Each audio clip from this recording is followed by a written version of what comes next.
It's 0 degrees. There's not even a temperature. What are we doing? Now, don't complain if there's not a lot of shots from outside the car, and don't complain the car's not clean, because we just washed it. They finally let me test the station wagon, but it's literally the coldest day of the year so far, so we're gonna make this quick. Wagons are the best. Inside, now that we're nice and warm, we can start talking about this V60 without our teeth chattering too much. Winter's definitely here and the holidays are coming up, and as a gift, I got to pick the car for the review, and of course I picked a wagon. We all know, if you've listened to any of my reviews, you know I love wagons. So here we are in this V60 now.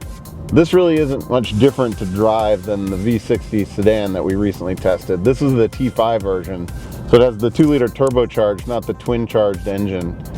240 horsepower is still plenty, and while this isn't the biggest wagon, any wagon is going to have more utility than the sedan version. One thing that is a carryover from the sedan that we love are these incredible seats. Just some of the most comfortable seats that you can find in any car.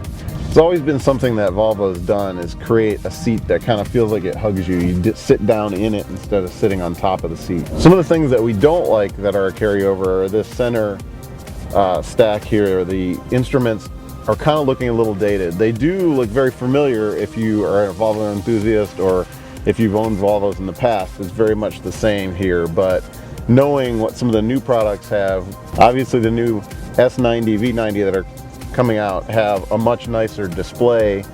We assume the next version of the S60 and the V60 are going to have the same. Even though interior space is a little limited, you have all that cargo space in the back, the seats fold down. You can carry just as much in this as you can carry in most mid-size SUVs. The handling, especially in this snow with the all-wheel drive, is phenomenal. You can really feel that extra traction of having all 4 wheels drive. This is a perfect car for a Chicago winter. What you do get in this V60 is Volvo's suite of safety features. They call it city safety, but it includes highway safety as well.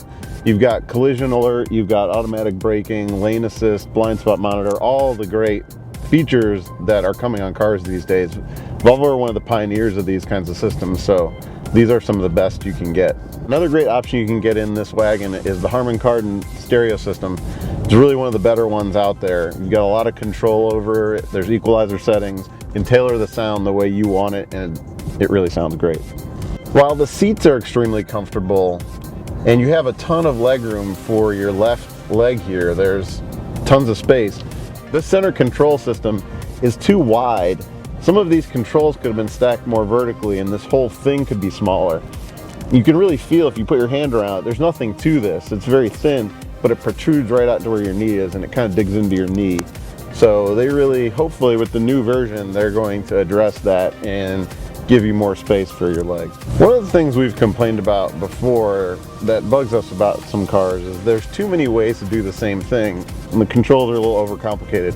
One of the things you have here, there's a center menu system, and then there's another menu system for the center display here. And these are kind of pointless modes. You've got, different themes, you can change the color of it. It's just kind of gimmicky and not really doesn't seem like a Volvo thing. The other thing is, with the menu that you have here, it's very complicated. There's a lot to go through. And for instance, for you enthusiasts that want to turn the traction control off and do a little drifting in the snow, you've got to go here to My Car, and then you've got to hit OK, go down to Settings, OK, Driver Support Systems, OK, and then you can go ESC off. So in that quick moment when your buddy starts drifting in front of you and you want to go to that mode, instead of hitting just one button, you got to go through all of that. So I think maybe they're trying to hide that setting from people, but we found it anyway. While I was really excited to get to choose my own car and choose a wagon, this V60 is getting a little long in the tooth. We're really looking forward to the new version that's going to come out. And for $50,000, while this has a lot of features, great engine, and it's super comfortable, if you're a wagon enthusiast like we are, we think you'd be better off with the V90, which is just about to hit dealers soon. From everyone here at Chicago News, we wish you happy holidays and a happy new year. And we don't really know all your addresses, so we can't actually send you a gift, but instead, how about some drifting?